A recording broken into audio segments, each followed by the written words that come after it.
Hi, I am Turiya Wild Rose, back at you for another go at it. Today I would love to explore Eros. Eros.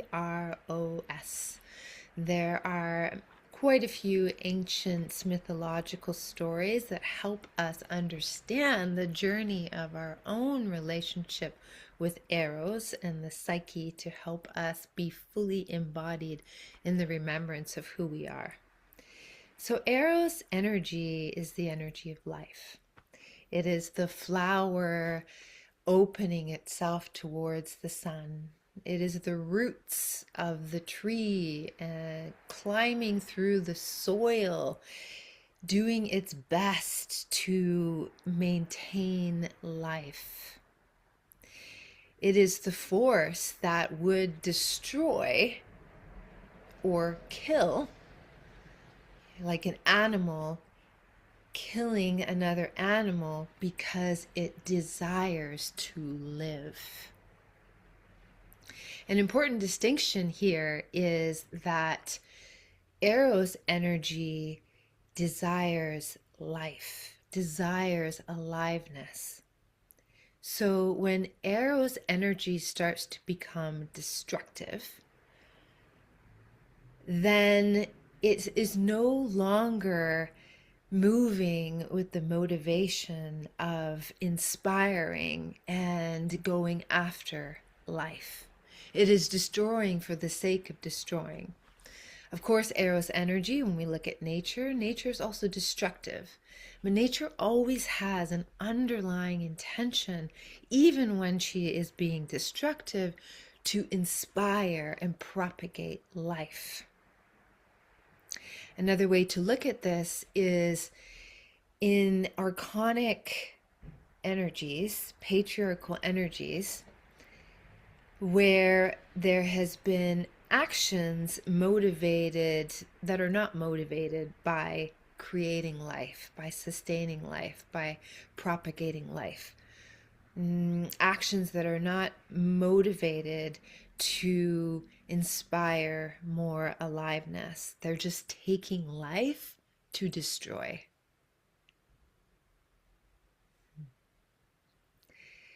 So when we first enter into a new relationship, there is attraction, there is desire, and we can feel the fire of Eros alive in us.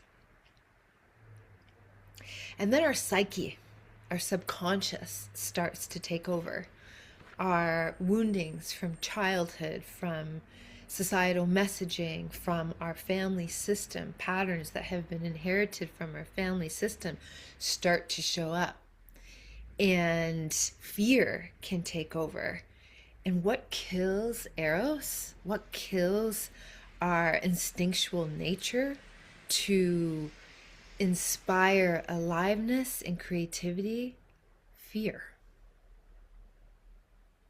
So in a relationship, intimacy can start to feel like it's dying. And it is dying in a sense because fear is taking over. Fear is in control. And what is actually being asked of us is to recommit to revealing ourselves.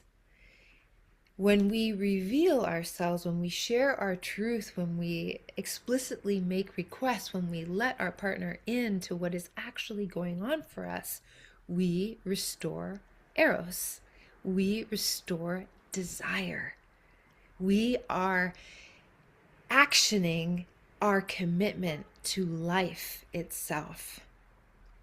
When we decide, and usually this isn't consciously, it's usually a subconscious reaction. Oh, a little aliveness there. When we let fear rule our relationships, when we close down, when we hide what's really going on for us, when we take out our frustration, our anger, our mistaken beliefs about ourselves. I don't matter. I'm not worthy. I'm not important. I'm not good enough. When we take that out on ourselves or in our relationship, Eros dies. Intimacy, passion dies. So what is really being asked of us to keep in alignment with the desire for Eros energy to inspire life, to inspire creativity, to inspire aliveness, is to bring our relational wounding forward. And it takes bravery. We all know how challenging it can be when we are in our stuff to bring it forward to our partner and reveal ourselves. It's vulnerable to ask for what you want. It's vulnerable to ask for what you need because we risk rejection. But it is in the hiding or the acting out of the shadow of our psyche that intimacy fades, desire fades, passion fades. And it is in the willingness and the courage to bring our psyche forward, particularly in the crucible of our relationship, that it deepens. And it literally requires moment to moment, day to day, week to week commitment of I choose you. And then the action to move forward in that choosing by bringing ourselves forward and revealing what is going on in our psyche to our partner. And not everyone is worthy or deserving of your innermost fears to come forward. If your partner is not willing to hold you in presence, in curiosity, then there is no permission available to support you in creating, in feeding, in watering, in seeding a new emergence of an identity of yourself. For example, if you are in your fears and you bring it forward to a partner that is not willing to create the emotional safety and the curiosity necessary for a new story of yourself to emerge, then that's not the relationship for you. And you're actually reinforcing an old narrative. You bring it forward to someone who's going to reinforce that it's not safe to be authentic. It's not safe to be vulnerable. And the old story stays alive and intimacy continues to die because there's no commitment to life. There's no commitment to Eros in that dynamic.